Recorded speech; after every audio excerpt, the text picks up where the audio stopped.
दोस्तों मेरे इन सबूतों को बहुत ध्यान से देखिएगा। जिस बांग्लादेशी क्रिकेटर को शाहरुख खान खरीदते हैं और पूरे देश में विवाद हो जाता है, उसी बांग्लादेशी क्रिकेटर को 2024 में चेन्नई सुपर किंग्स खरीदती है, जिसके मालिक MS धोनी रहते हैं। उस समय इसी बांग्लादेशी क्रिकेटर को 2 करोड़ रुपए दिए जाते हैं, लेकिन जब 2025 में शाहरुख खान खरीदते हैं तो उन्हें गद्दार कह दिया जाता है। इसी बांग्लादेशी क्रिकेटर को दिल्ली कैपिटल 2022-23 में 2 करोड़ रुपए देके खरीदती है, जिसके मालिक GMR समूह और JSW समूह के रहते हैं। लेकिन जब 2025 में शाहरुख खान खरीदते हैं तो उन्हें गद्दार कह दिया जाता है। इसी बांग्लादेशी क्रिकेटर को राजस्थान रॉयल 2021 में खरीदती है। इसी बांग्लादेशी क्रिकेटर को 1 करोड़ रुपए भी देती है। इसके मालिक रहते हैं मनोज बादल समूह के, लेकिन जब 25 में शाहरुख खरीदते हैं तो वो गद्दार हो जाते हैं। इसी बांग्लादेशी क्रिकेटर को 2018 में मुंबई इंडियंस खरीदती है, जिसके मालिक भारत के सबसे बड़े उद्योगपति मुकेश अंबानी का परिवार रहता है। लेकिन जब 2025 में शाहरुख खान खरीदते हैं तो उन्हें गद्दार कह दिया जाता है। अंबानी परिवार ने इन्हें 2.2 करोड़ रुपए दिए थे। इसी बांग्लादेशी क्रिकेटर को सनराइजर्स हैदराबाद जब 2016-17 में खरीदती है 1.4 करोड़ रुपए देकर, कलानिधि मारन इस कंपनी के मालिक रहते हैं। लेकिन जब 2025 में शाहरुख खरीदते हैं तो उन्हें गद्दार कह दिया जाता है। ये गद्दार कहने ना कहने वाला मानक कहां से आता है ये मुझे पता नहीं है। शाहरुख पर उठे हैं सीधे सवाल। शाहरुख खान का नाम ले दो, उसे गद्दार। शाहरुख खान अपनी IPL की टीम KKR में शाहरुख पर सवाल उठाने वाले शाहरुख खान जैसे गद्दारों को, शाहरुख खान देश का गद्दार है और शाहरुख खान को भी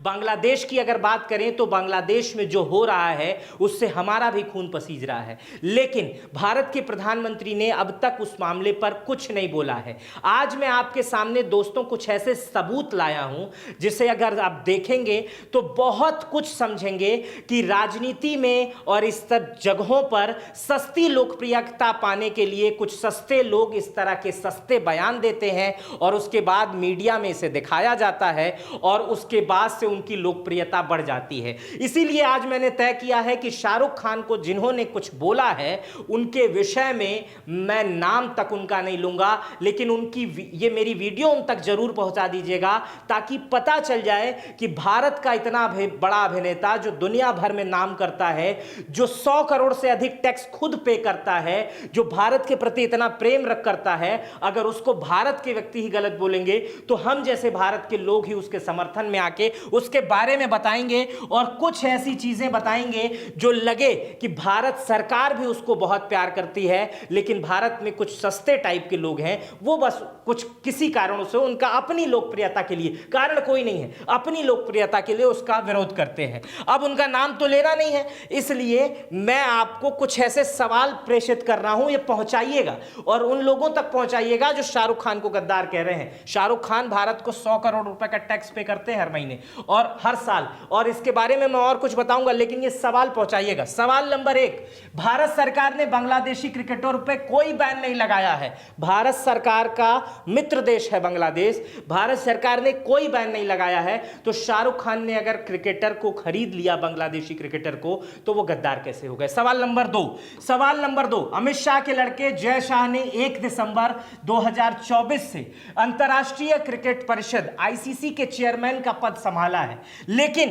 इन्होंने भी कुछ नहीं कहा है बांग्लादेशी क्रिकेटर को लेकर। ये जो पद है ये क्रिकेट के दुनिया में सबसे उच्च पद और प्रतिष्ठित पद है, लेकिन इन्होंने भी कुछ नहीं बोला है बांग्लादेशी क्रिकेटरों पर, ना उस क्रिकेटर पर। लेकिन अगर शाहरुख खान ने खरीद लिया तो वह गद्दार कैसे हो गए। तीसरा नंबर सवाल, शाहरुख खान अलग से रहमान को नहीं खरीदे हैं।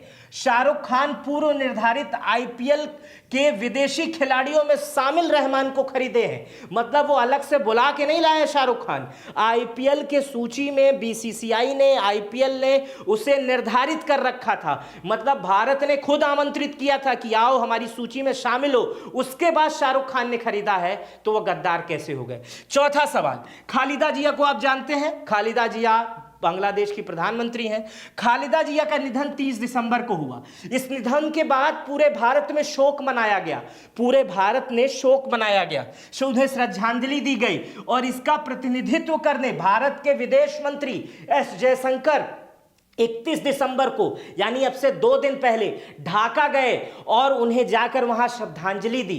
भारत के विदेश मंत्री बांग्लादेश में गए और इस समय बांग्लादेश में जो स्थिति है वहां पर हिंदुओं के साथ गलत हो रहा है, उसके बाद भी बांग्लादेश में बांग्लादेश के प्रधानमंत्री को श्रद्धांजलि देने के लिए, पूर्व प्रधानमंत्री को श्रद्धांजलि देने के लिए भारत के विदेश मंत्री गए। लेकिन शाहरुख खान ने क्रिकेट प्लेयर खरीद लिया तो वो गद्दार हो गए। ये बहुत अच्छी कूटनीति है, बहुत अच्छे देशों का, अपने आपसी देशों का संबंध है, इसलिए भारत के विदेश मंत्री गए। अगर पाकिस्तान में नहीं गए, बांग्लादेश में गए, क्योंकि बांग्लादेश के साथ हमारे मित्रवत संबंध है।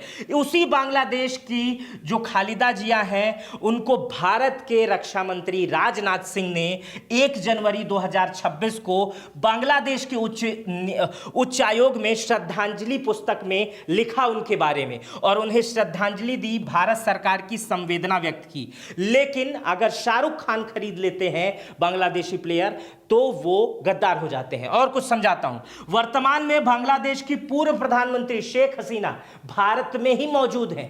भारत ने ही उन्हें सुरक्षा दे रखी है। भारत के सुरक्षा वाले लोग उनकी सुरक्षा कर रहे हैं और वो एक सुरक्षित स्थान पर है। लेकिन बांग्लादेशी पीएम को भारत ने रखा है, लेकिन अगर शाहरुख खान खरीद लिए तो वो गद्दार हो गए। अभी इस कुछ चीज को और समझाता हूं। वर्तमान में बांग्लादेश भारत का मित्र देश है। भारत ने उससे कोई शत्रुता नहीं है और ना ही उसे शत्रु देश घोषित किया है। तो शाहरुख खान गद्दार कैसे हो गए, इस सवाल का जवाब देना बनता है। बांग्लादेश के साथ हमारे व्यापारिक संबंध चल रहे हैं। अब तक हमने कोई भी संबंध बांग्लादेश से खराब नहीं किए हैं, कोई भी लेन देन बंद नहीं किया है, किसी भी कारण से कोई व्यवसाय कैंसिल नहीं हुआ है। तो हमारे देश में एक प्लेयर खरीदने के लिए उस व्यक्ति को गद्दार कैसे कहा जा रहा है जो इस देश के लिए पूरे दुनिया में नाम बटोरता है। अब शाहरुख खान के बारे में कुछ और जान लीजिए। शाहरुख खान को भारत सरकार ने पद्मश्री दिया है। भारत का चौथा सम्मान होता है पद्मश्री। इसी शाहरुख खान को 2025 में अभी बेस्ट एक्टर का अवार्ड मिला है जवान फिल्म के लिए। इसी शाहरुख खान को फ्रांस का बहुत बड़ा अवार्ड से सम्मानित किया गया है। इसी शाहरुख खान को दक्षिण कोरिया के संस्कृति के सबसे बड़े सम्मान से सम्मानित किया गया है। इसी शाहरुख खान को मॉस्को के सरकारी सम्मान से सम्मानित किया गया है। इसी शाहरुख खान को मलेशिया में बहुत बड़ा सम्मान सरकारी मिला हुआ है। इसी शाहरुख खान को संयुक्त राज्य सत्ता यूनाइटेड किंगडम में ब्रिटिश पार्लियामेंट में इन्हें सम्मानित किया गया है। इसी शाहरुख खान को सऊदी अरब में जो है और यूएई में, संयुक्त अरब अमीरात में और सऊदी अरब दोनों में बहुत बड़े बड़े सम्मान दिए हैं और इन्हें अपना गेस्ट बना रखा है। दुबई में तो इन्हें फ्री में रहने खाने, एम्बेसडर है वहां के, इनकी इजाजत है। स्विट्जरलैंड ने भी इन्हें अपने देश का सबसे बड़ा सम्मान दे रखा है। और हम उस शाहरुख खान को अपने देश में कुछ छुटभइये लोग हैं, कुछ हल्के लोग हैं, वो उन्हें गद्दार कह रहे हैं। जो शाहरुख खान प्रधानमंत्री के साथ दिखते हैं, जो शाहरुख खान राष्ट्रपति के साथ दिखते हैं, जिन्हें पुरस्कार पर पुरस्कार दिया जाता है, जो भारत के लिए टैक्स भरते हैं, उन्हें कुछ लोग गद्दार कह रहे हैं। अब इस वीडियो को बनाने का मकसद यह है कि बांग्लादेश में जो हो रहा है, जो हिंदुओं के साथ वहां पर दिक्कत हो रही है, नरसंहार हो रहा है, हिंदुओं को मारा जा रहा है, उसके लिए भारत सरकार को कड़े कदम उठाने चाहिए।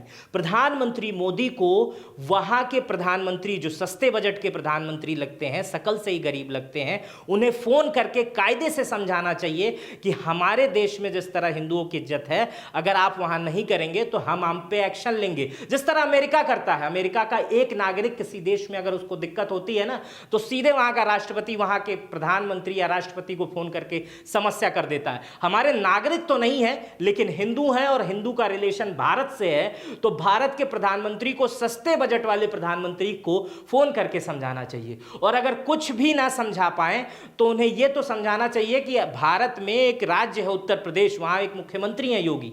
अगर कोई इधर उधर करता है तो वो बुलडोजर चला देते हैं। बस यही समझा दें तो बांग्लादेश बहुत कायदे से समझ जाएगा। बहुत छोटा छोटा देश है, उसके कुछ करने या न करने से देश पर कोई असर नहीं पड़ेगा। लेकिन हमारे भारत के जो बांग्लादेश के साथ रिश्ते हैं वो बहुत अच्छे हैं। इंदिरा गांधी ने जब आजाद कराया था बांग्लादेश को पाकिस्तान से, तब से हमारे रिश्ते बांग्लादेश के साथ बहुत अच्छे हैं। कुछ कूटनीति की वजह से, कुछ दिक्कतों की वजह से ऐसी छोटी मोटी दिक्कतें आती हैं, लेकिन इसकी वजह से अपने ही देश के किसी एक व्यक्ति को कभी ऐसा नहीं कहना चाहिए कि वो अपने ही देश में असहज महसूस करे। अपने ही देश के किसी एक व्यक्ति को गद्दार कहने से पहले सोचना चाहिए कि उसका इस देश में कितना बड़ा योगदान है। तुम जिस मुंह से बोल रहे हो तुम्हारा इस देश में कितना योगदान है और उसका कितना योगदान है, ये दोनों को सिमिलर करना चाहिए। और मैं तो कहूंगा कि इन सब चीजों से तमाम वो आध्यात्मिक गुरुओं को भी बचना चाहिए, तमाम चीजों लोगों को भी बचना चाहिए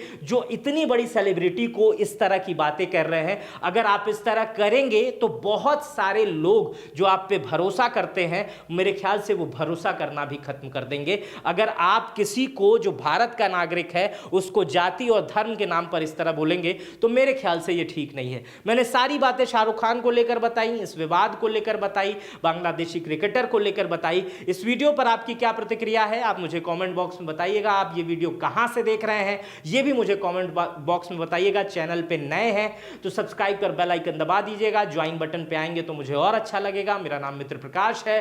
अपना बेहद ख्याल रखिएगा। आपका दिन और रात शुभ हो। बहुत बहुत धन्यवाद।